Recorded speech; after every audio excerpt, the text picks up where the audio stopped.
Hi guys, my first video ever, 1st of January. This is me trying to round up dresses that I've been given for days. I don't know, I am an adrenaline junkie. I've been given these dresses for days and I couldn't get myself to work on them until the last minute. I always finish my dresses last minute. Makes no sense, but that's what I don't know. So yeah, I have about 3-4 dresses to finish and round up. I have done just one completely. Okay, sorry, it's about 5 dresses. I have done, no, is it 5 or 6? I think it's 6.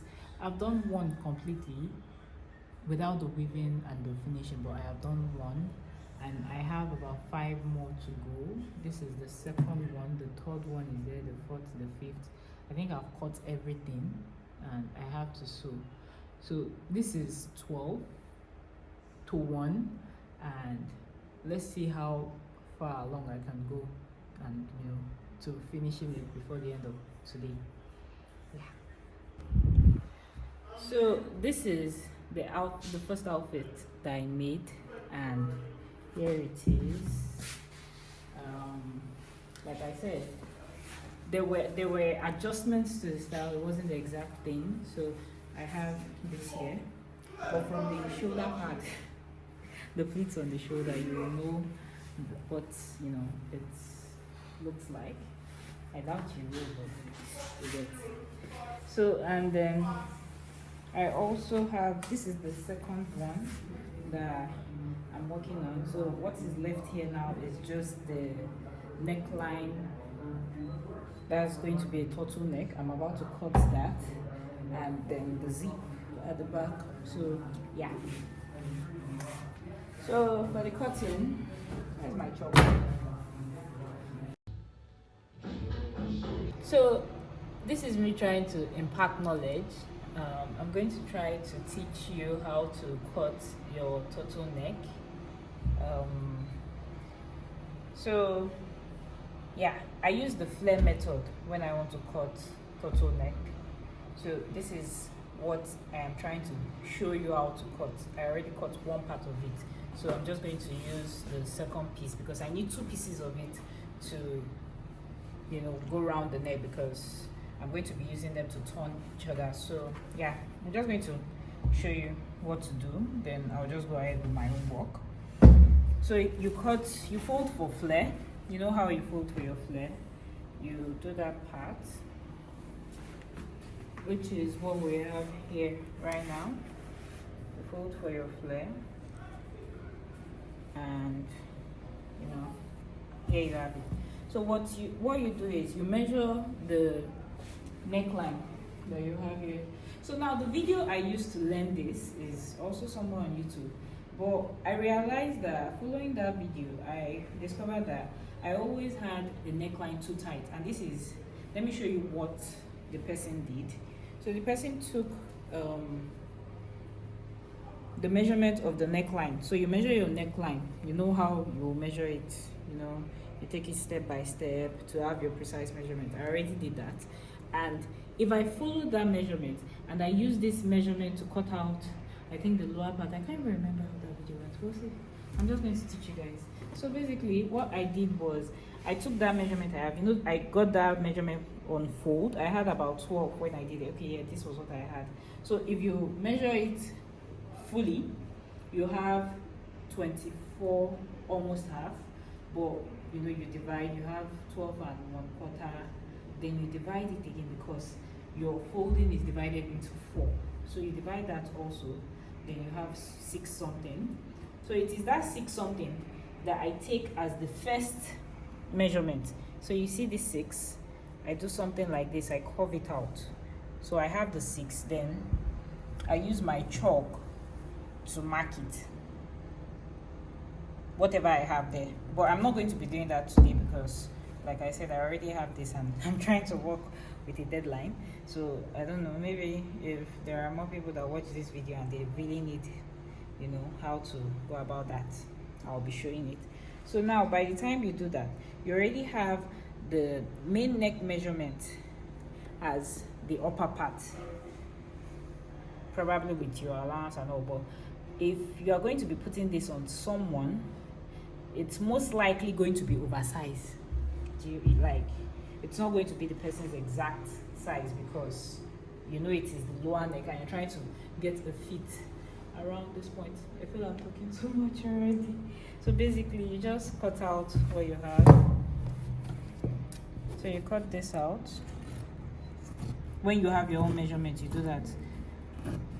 Okay, I didn't explain this thing well. So when you take the measurement, let's say this is the neckline measurement of the dress. That's what you have here. Then this part, you just measure out, to get this side, you just measure out the length you want for the turtleneck. I did 2.5. See, I had 2.5. Then that's what you use to mark out this point. You do 2.5 all the way around, and that's what you have. So this place is the part that will end up on the dress. This is the part that is going to end up on your dress, and here you go. So at the end of the day, when you open this up and you're ready to put it on your dress, you have extra here for you to be able to place, you know, comfortably on your neckline, and it's going to sit perfectly well. You might not see my client wear it because my clients don't send me pictures, not all. So yeah. Now you're facing on one of it. Where's my chalk? Yeah, tell us, can you relate? Always looking for chalk. I'm always looking for my chalk. Always. So you mark it. So you identify your wrong part. And I get my facing from somewhere.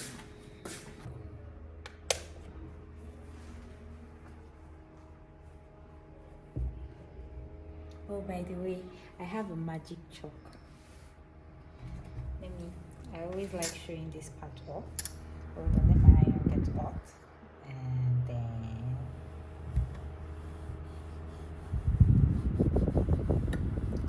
voila. It disappears with it. Yay. Ask me for my plug, but please, you people should not buy everything, so that when I want to buy, I can see to buy your. Thank you.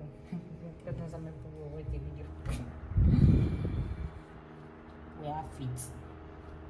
In Jehovah, Jehovah Jah.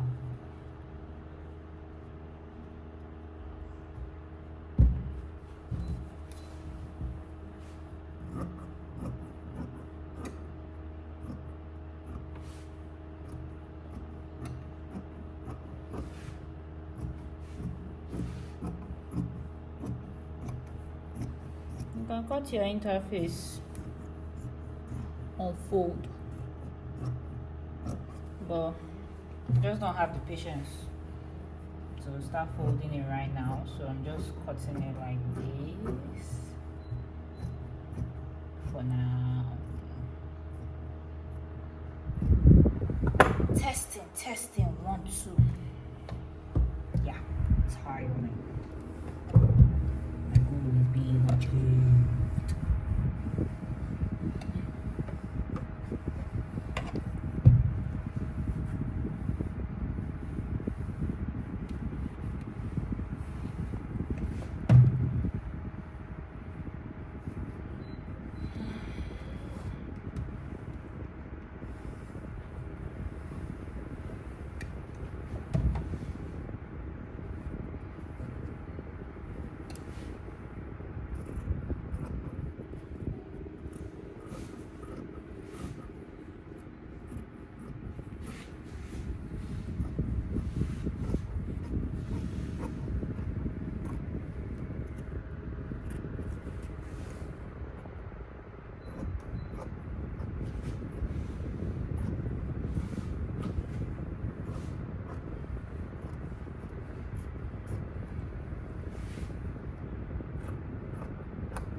So now I'm about to do the sewing of the flare turtleneck. I have ironed my interface on one side. So now you know I have two pieces. So you put the two right sides facing each other. My machine is going to make noise, so I'm trying to show you before sewing, and then I show you what it's like after sewing. So you sew the smaller part of the flare. Can you see this inner part is where you sew? So I would do that then, show you.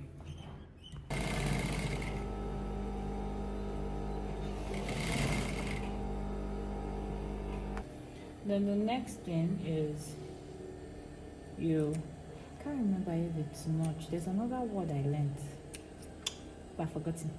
When I remember, I'll tell you people.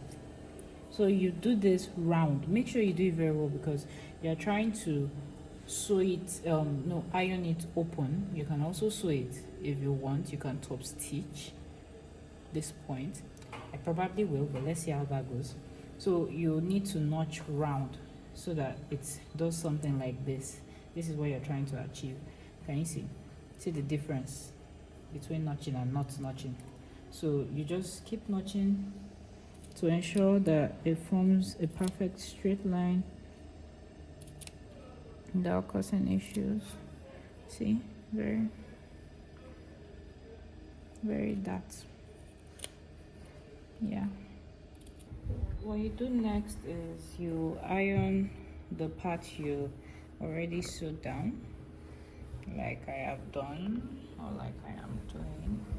So for this part, I'm just going to trim the excesses I have so that when I'm sewing, it just blends in.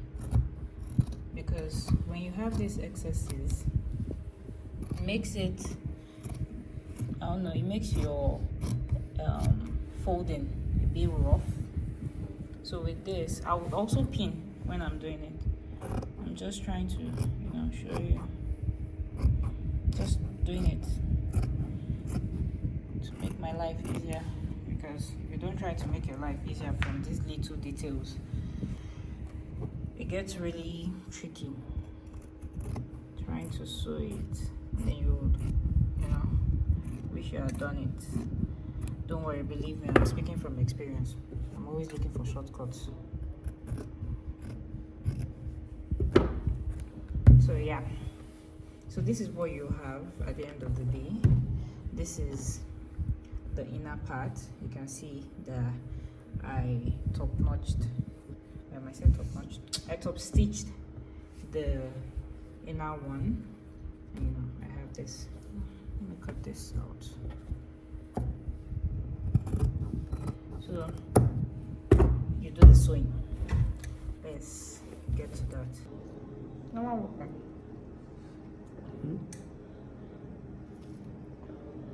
Water is life, guys. Water is life.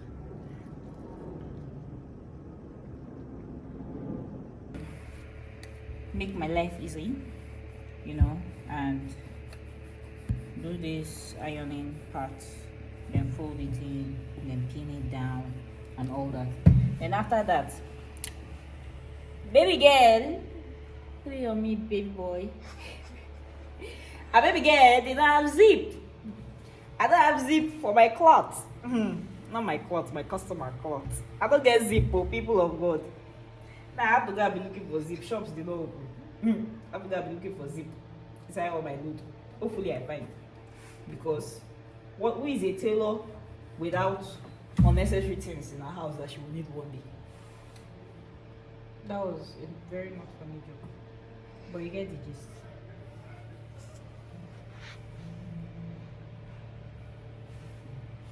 Your tailor is in need of zip,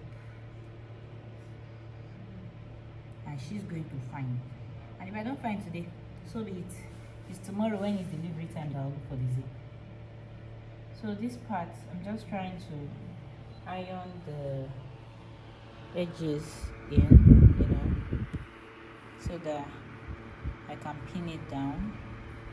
So this is just a very, delicate part. And I trust that you guys will know how to do that part. So I need to make my videos, subsequent videos, when I find my niche. I need to make my videos, if I'm going to be doing tutorials, more beginner friendly. Because what was that I just said? Imagine you're a beginner and you hear what I just said. Yeah, so you see how the edges come together, so neatly. As a tailor, you need your pins. Don't ask me why I don't have that magnetic thing. It's just going to be a waste of time on my part, because I'm just going to hold it, put the pin, and probably not use it. So let me just stick to the one that works. So yeah, I'm just going to be pinning and then ironing, doing more pinning and ironing at this point. So put me in your prayers.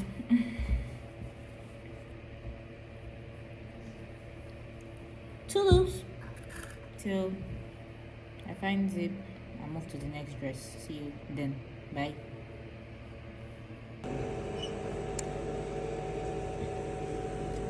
Ẹ dákun ẹ wá patronize mi o, kí táàgì mi tán.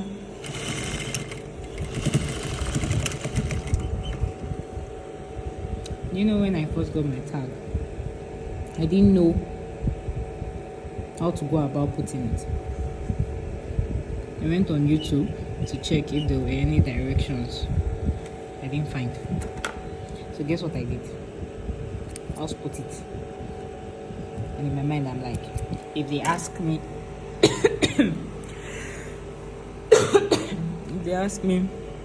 why my tags are there, I'll tell them that's how you can identify the original from the fake. I'm serious. You know how they used to say, oh, it's the tiny details that'll make you know the original designer. Do you get? That they'll say, oh, this one, there's an extra thread there. That one, there's this, there's that. That's what I decided to do. That one.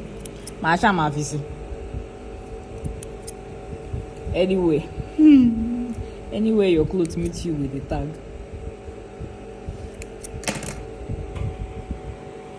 Thank God. Your clothes got to you in one piece.